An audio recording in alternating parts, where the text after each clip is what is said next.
গাবতলী হাটে একটা মহিষের নাম রাখছে ডোনাল্ড ট্রাম্প, নেতানিয়াহু এবার নাম রাখছে শুভেন্দু অধিকারী। মানে ও যেহেতু কুরবানি দিতে দেবে না গরুকে, তো ওকেই ধরে কুরবানি করা হোক।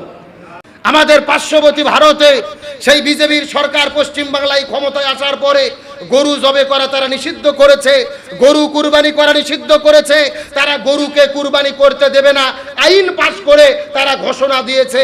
তবে আল্লাহর কি খেলা, ওরা মুসলমানদের কুরবানি ঠেকাতে গিয়ে ওরা নিজেরাই বিপদে পড়েছে। জোরে বলেন আল্লাহু আকবার। মুসলমানের বিপদে ফেলাতে গিয়ে ওরা নিজেরাই বিপদে পড়ছে।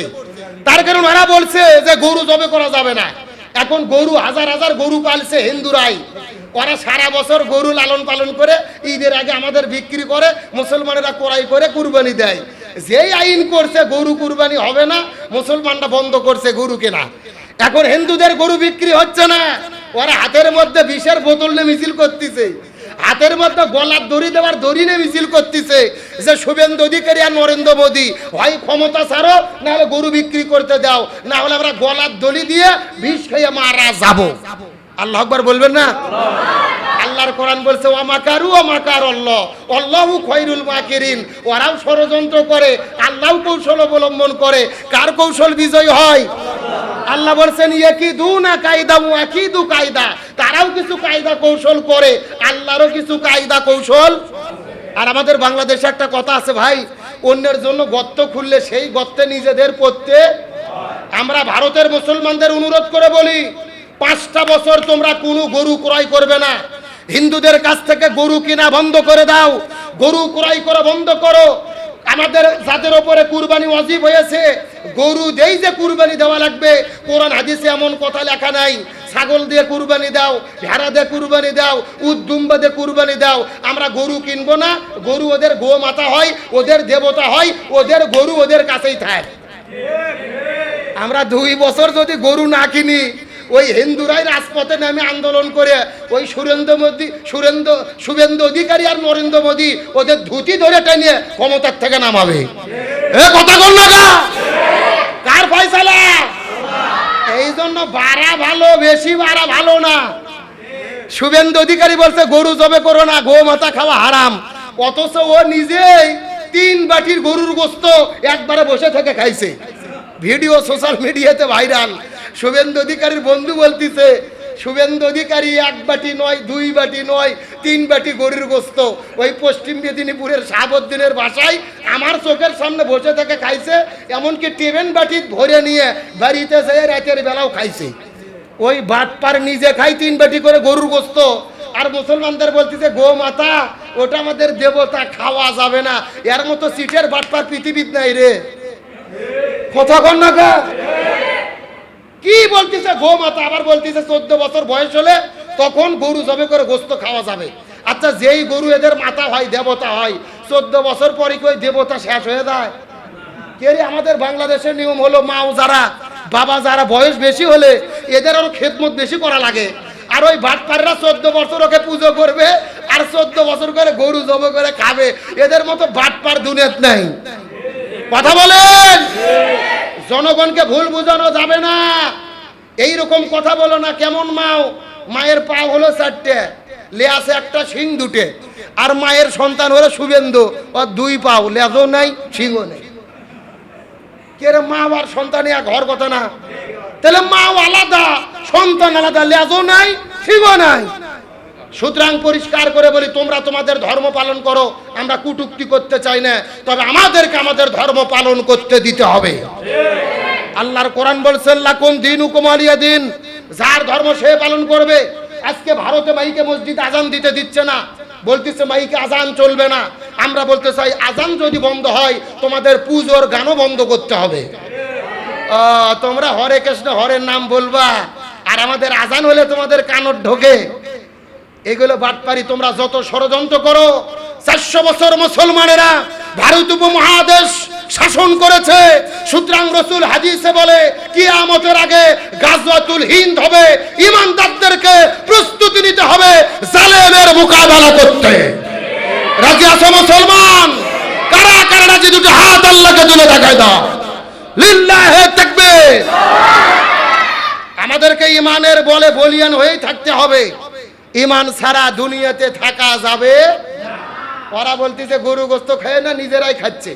কাল আবার দেখলাম আমাদের বাংলাদেশের গাবতলী হাটে একটা মহিষের নাম রাখছে শুভেন্দু অধিকারী। এ তো বাপের বেটা কাজের মতো কাজ করছে। এক সপ্তাহ আগে এক মহিষের নাম রেখেছিল ডোনাল্ড ট্রাম্প, নেতানিয়াহু, এবার নাম রাখছে শুভেন্দু অধিকারী। মানে ও যেহেতু কুরবানি দিতে দেবে না গরুকে, তো ওকেই ধরে কুরবানি করা হোক। কথা কন না গা? এই জন্য বলতে চাই, এমন কাজ করেন না, এমন ভাবে ধর্মের নাম দিয়ে জাতিকে বিভ্রান্ত করেন না। মুসলমান আর হিন্দু নয়, মিলেমিশে থাকেন, একতাই হলো শান্তি। আমরা কুরবানি করবে একমাত্র কার জন্য? আরো জোরে বলেন। এই জন্য আল্লাহর জন্য যদি আমরা কুরবানি করি, ওই পশুগুলো হাসরের ময়দানে আমাদের সুপারিশ করবে। আল্লাহ তাআলা সেই সুপারিশ গ্রহণ করে আমাদের জান্নাতের মেহমান বানায়া দেবে। সুবহানাল্লাহ বলেন। তবে কুরবানি যখন বাংলাদেশে আসে, আমাদের দেশে তুমুল তর্ক বিতর্ক হয় যে ভাগে কুরবানি দিলে হবে কি হবে না। একদল বলতেছে ভাগে কুরবানি জায়েজ নাই, আর একদল বলতেছে জায়েজ আছে। আমার দিকে লক্ষ্য করেন, ভাগে কুরবানি দেওয়া অবশ্যই জায়েজ আছে। হাদিস থেকে প্রমাণ পাওয়া যায়। হযরত জাবির বিন আব্দুল্লাহ রাদিয়াল্লাহু তাআলা বলেন, খারাজনা মা রাসূলুল্লাহি সাল্লাল্লাহু আলাইহি ওয়াসাল্লাম ফি সাফরিন, আমরা রাসূলের সঙ্গে একদিন সফরে বের হলাম। কুরবানির সময় হলো, আমরা 7 ভাগে উট কুরবানি দিলাম, 7 ভাগে গরু কুরবানি দিলাম। সুবহানাল্লাহ বলেন। তাহলে রাসূল যদি সাহাবীদেরকে নিয়ে 7 ভাগে কুরবানি দেয়, আমরা 7 ভাগে কুরবানি দিলে হবে কি হবে না? অবশ্যই 7 ভাগে কুরবানি হবে। যেহেতু রাসূল বাধ্য করে দেয়নি, এটা পরিবারের পক্ষে নাকি ব্যক্তির পক্ষে। তবে 7 ভাগে কুরবানি দেন আর 2 ভাগে দেন, ভাগে কুরবানি দেওয়া জায়েজ আছে। তবে ভাগে কুরবানি বাতিল হয়ে যায় 3 কারণে। জোরে বলেন কয় কারণ? 3টা কারণে ভাগে কুরবানি বাতিল হয়ে যায়। তার মধ্যে প্রথম নম্বর কারণ হলো, যদি কোনো নামাজি ব্যক্তি বেয়ানামাজি ব্যক্তির সাথে ভাগে কুরবানি দেয়। জোরে বলেন কি নামাজি? মানে একদল নামাজ পড়ে আর একদল নামাজ পড়ে না। চিৎকার করে বলেন তো, আগে নামাজ না আগে কুরবানি? একেবারে সোজা কথা, যে নামাজ পড়ে না এর জন্য কোনো কুরবানি নাই, ওটা শুধু গোশত খাওয়া হবে, কোনো কাজ হবে না। এ ভালো করে বোঝেন। আল্লাহর কোরআন সূরা কাউসার 2 নম্বর আয়াত, ফাসাল্লি লিরাব্বিকা ওয়ানহার, তোমরা আল্লাহর জন্য নামাজ পড়ো, আল্লাহর জন্য কুরবানি করো। চিৎকার করে বলেন, আগে কুরবানির কথা না আগে নামাজের কথা? আল্লাহর কোরআন সূরা নাম 162 নম্বর আয়াতে বলেন, কুল ইন্না সলাতি ওয়া নুসুকি ওয়া মাহইয়ায়া ওয়া মামাতি লিল্লাহি রাব্বিল আলামিন। হে রাসূল, আপনি বলেন আমার নামাজ, আমার কুরবানি, আমার জীবন, আমার মরণ সবকিছু কার জন্য? লিল্লাহি রাব্বিল আলামিন। তাহলে চিৎকার করে বলেন, এখানেও আগে নামাজের কথা না আগে কুরবানির কথা? সারা বছর নামাজের খোঁজ নাই, আর কুরবানির দিনে ওরাই 2 লাখ টাকার গরু কুরবানি দেয়। কতক্ষণ না গা? তাহলে ভাগে যদি কুরবানি দেন, বেয়ানামাজির সাথে ভাগে কুরবানি দিলে কুরবানি কবুল হবে না। এখন এই ওয়াজ করে আমি একবার পড়ছি বিপদে, ওয়াজ করছি বেয়ানামাজির সাথে ভাগে কুরবানি হবে না। পরে যেয়ে দেখি এলাকার গ্রামের মধ্যে 2 গ্রুপ, যারা নামাজ পড়ে আর এক গ্রুপ, আর যারা যারা নামাজ পড়ে না বেয়ানামাজি ওরা আর এক গ্রুপ। মানে বলতেছে, হুজুর যারা যারা বেয়ানামাজি ওরা মিলে কুরবানি দিচ্ছে, আর যারা যারা নামাজি এরা মিলে ভাগে কুরবানি দিচ্ছে। পরে দেখা যাচ্ছে নামাজির চাইতে বেয়ানামাজেরই দল বেশি। কথা কর না গা? তাহলে আসেন সমাধান কি ভালো করে বোঝেন। অবশ্যই কুরবানি করবেন, যেহেতু আপনি নিয়ত করেছেন কুরবানি করবেন, তবে কুরবানি দেওয়ার আগে আপনাদেরকে নামাজ পড়া শুরু করতে হবে। আজ থেকে নামাজ পড়া শুরু করেন, তারপরে 10 তারিখে যে কুরবানি করেন। নামাজও লাগবে, কুরবানিও লাগবে, তখন এই ইবাদতকে কবুল করবে কে? তাহলে 3 কারণে ভাগে কুরবানি বাতিল। 1 নম্বর বেয়ানামাজির সাথে কুরবানি দিলে। 2 নম্বর হলো, যদি কোনো সুদখোর, ঘুষখোর, হারাম উপার্জন করে এদের সাথে ভাগে কুরবানি দেন। আপনার টাকা হালাল, কিন্তু সুদখোরের সাথে ভাগে কুরবানি দিয়েছেন, কবুল হবে? ভালো করে বোঝেন। 7 জনে কুরবানি, 6 জনের টাকা হালাল, আর একজন যদি সুদখোর হয়, ওই একজনের কারণে পুরো কুরবানি বাতিল হবে। একটা টাকাও যদি হারাম ঢোকে, হারাম টাকার কুরবানি কবুল হবে না। আর 3 নম্বর হলো, নিয়ত সই থাকা লাগবে। আপনাদের নিয়ত আল্লাহর জন্য কুরবানি করবেন, তবে কারো নিয়ত যদি থাকে গোশত খাওয়ার জন্য কুরবানি দেব, ওই একজনের নিয়ত ভেজাল হওয়ার কারণে পুরো কুরবানি কি হবে? এই জন্য আমি বলতে চাই, ভাগে কুরবানি দেন, তবে সর্বপ্রথম নামাজি হবেন সবাই, তারপরে সবাই হালাল উপার্জনের টাকা এক জায়গাতে করবেন, নিয়ত সই করবেন, তারপরে কুরবানি করলে কুরবানি কে কবুল করবেন? আর চিৎকার করে বলেন, আমরা কুরবানি করব একমাত্র কার জন্য? আল্লাহর জন্য। আমার প্রিয় বন্ধুগণ, মুসলমান ভাইরা গভীর মনোযোগ লক্ষ্য করুন। একমাত্র আল্লাহর জন্য কুরবানি করব। একটা কথা আপনাদের মেসেজ আজকের আলোচনাটা শেষ করে দিতে চাই। আজকে আমরা গরু কুরবানি করি, ভেড়া কুরবানি করি, ছাগল কুরবানি করি, কিন্তু একটা বার আপনারা চিন্তা করে দেখেন, আমাদের জাতির পিতা হযরত ইব্রাহিম আলাইহিস সালাম ইসমাঈল আলাইহিস সালামকে যখন কুরবানি করতে নিয়ে গিয়েছিলেন, ওই দিন আল্লাহর পক্ষ থেকে দুম্বা কুরবানি না হয়ে যদি ইসমাঈল আলাইহিস সালাম কুরবানি হয়ে যেত, আমরা কিন্তু গরু ছাগল কুরবানি দিতে পারতাম না। আমাদেরকেও আল্লাহর সন্তুষ্টির জন্য আমাদের প্রিয় সন্তানকে কুরবানি দেওয়া লাগতো। এই জন্য যদি আপনি কুরবানি দেন গরু, কিন্তু আপনার অনুভূতি থাকতে হবে, আজকে যদি আল্লাহ তাআলা আমাকে হুকুম দিতেন আমার সন্তানটাকেও কুরবানি করা লাগতো। হযরত ইব্রাহিম আলাইহিস সালাম আল্লাহ যখন হুকুম করলেন, এই ইব্রাহিম তুমি তোমার প্রিয় বস্তুটাকে কুরবানি করে দাও, এক নয় দুই নয় তিন দিন রাতের বেলা 100টা করে উট কুরবানি দিল, দুম্বা কুরবানি দিল। আল্লাহ তাআলা কবুল করে নাই। আল্লাহ আবার স্বপ্নের মধ্যে দেখায়, ইব্রাহিম তুমি তোমার প্রিয় বস্তুকে কুরবানি করো। ইসমাঈল আলাইহিস সালামের কাছে ইব্রাহিম যাওয়ার পরে ডাক দে বলে, বাবা আমি তোমাকে আল্লাহর জন্য কুরবানি করতে চাই। ইসমাঈল আলাইহিস সালাম ডাক দে বললেন, আল্লাহ। আর ইসমাঈল আলাইহিস সালাম ডাক দে বললেন, বাবা আপনি স্বপ্নের মধ্যে দেখেছেন, শুধু স্বপ্ন নয়, আমাকে সরাসরি আপনি কুরবানি করে ফেলে। ঈমান কাকে বলে? বাবা বলেছে আমি স্বপ্নে দেখেছি কুরবানি করব, আর সন্তান বলতেছে শুধু স্বপ্নে না, ডাইরেক্ট কুরবানি করেন। আচ্ছা বাইরে কথা বলতেছে কারা? না না 5টা মিনিট কোনো কথা হবে না। আরে ছেলেবেলে তোমরা তো ভুলকি করতেছো কি জন্য? 5টা মিনিট চুপচাপ বসো, বাইরে কোনো কথা হবে না। আমার বন্ধুগণ, মুসলমান ভাইরা গভীর, হযরত ইব্রাহিম আলাইহিস সালাম আস্তে করে বাড়ির মধ্যে যাওয়ার পরে ডাক দে বলে, বিবি এ হাজেরা তুমি সন্তানটাকে সুন্দর করে সাজুগুজু করে দাও, আমি সন্তানটাকে নিয়ে আত্মীয়র বাড়িতে বেড়ানোর জন্য যেতে চাই। হাজেরা আলাইহিস সালাম ইসমাঈল আলাইহিস সালামকে সুন্দর করে সাজুগুজু করে দিয়ে আস্তে করে যখন বাবার হাতের মধ্যে তুলে দিলেন, হযরত ইব্রাহিম আলাইহিস সালাম তার সন্তানটাকে সাজুগুজু করে নিয়ে বাড়ি থেকে বের হয়ে ওই মিনা পাহাড়ের দিকে যখন রওনা করলেন, শয়তান মানুষের ভেষ ধরে আসার পরে পেছন দিক থেকে ডাকতে বলি, ইসমাঈল তুমি কি জানো তোমার বাবা আজকে তোমাকে কুরবানি করবে, জবে করে ফেলবে।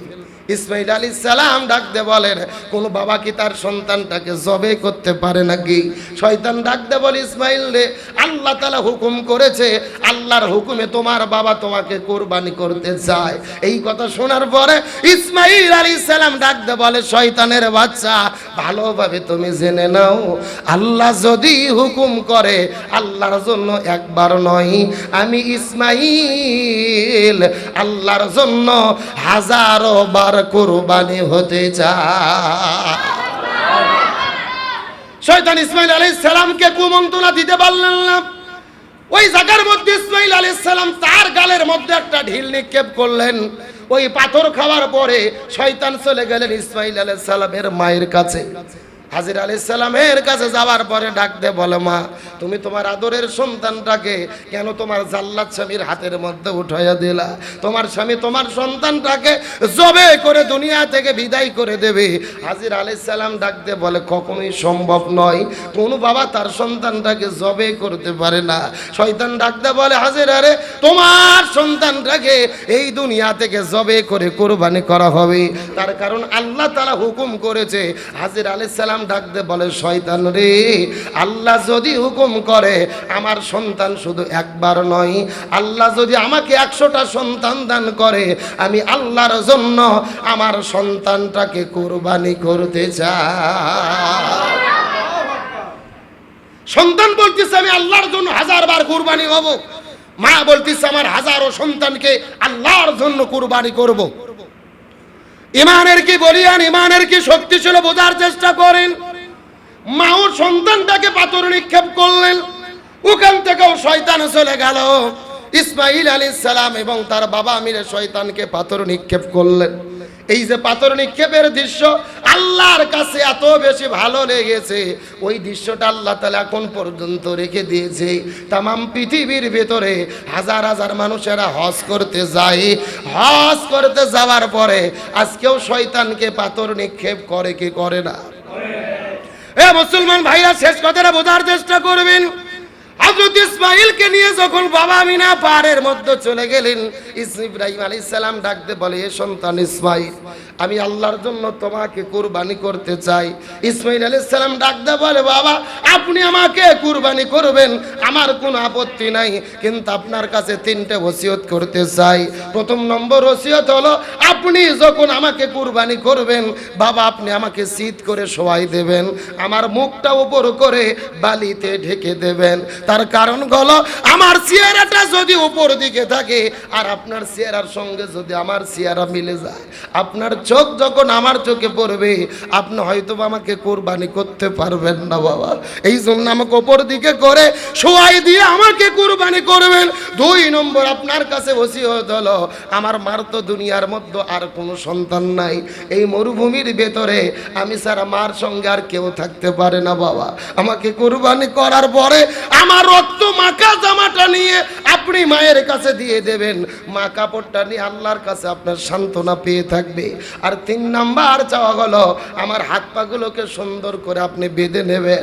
তার কারণ আপনি যখন জবে করা শুরু করবেন আমি হয়তো বা নড়াচড়া লাফালাফি করা শুরু করব, আর আপনার সঙ্গে বেদবি হয়ে যাবে। এটা চাই না, আপনি আমার হাত পাগুলো বেঁধে নেবেন।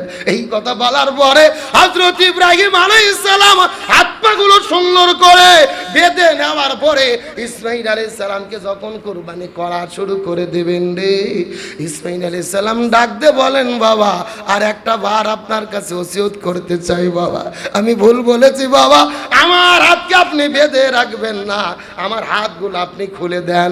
তার কারণ হাসরের ময়দানে আমি যদি বাঁধা হাত নিয়ে আল্লাহর কাছে উঠি আর আল্লাহ যদি জিজ্ঞেস করে, এ ইসমাঈল আমি তোকে আমার জন্য কুরবানি হওয়ার কথা বলেছিলাম, তুই কি আমার প্রতি রাজি খুশি ছিলি না রে? এই জন্য তোর বাবা কি তোকে জোর করে কুরবানি করেছিল রে, এই জন্য তোর হাত পাগুলো বাঁধার প্রয়োজন হলো। এই কথা যদি আল্লাহ আমাকে প্রশ্ন করে আমি তো কোনো জবাব দিতে পারবো না। সুতরাং বাবা আপনি আমার হাত পাগুলো বেঁধে রাখবেন না বাবা, আমার হাত পাগুলোকে খুলে দেন, আমি খোলা হাত পা নিয়ে আল্লাহর কাছে হাসরের ময়দানে দাঁড়াতে চাই। লিল্লাহি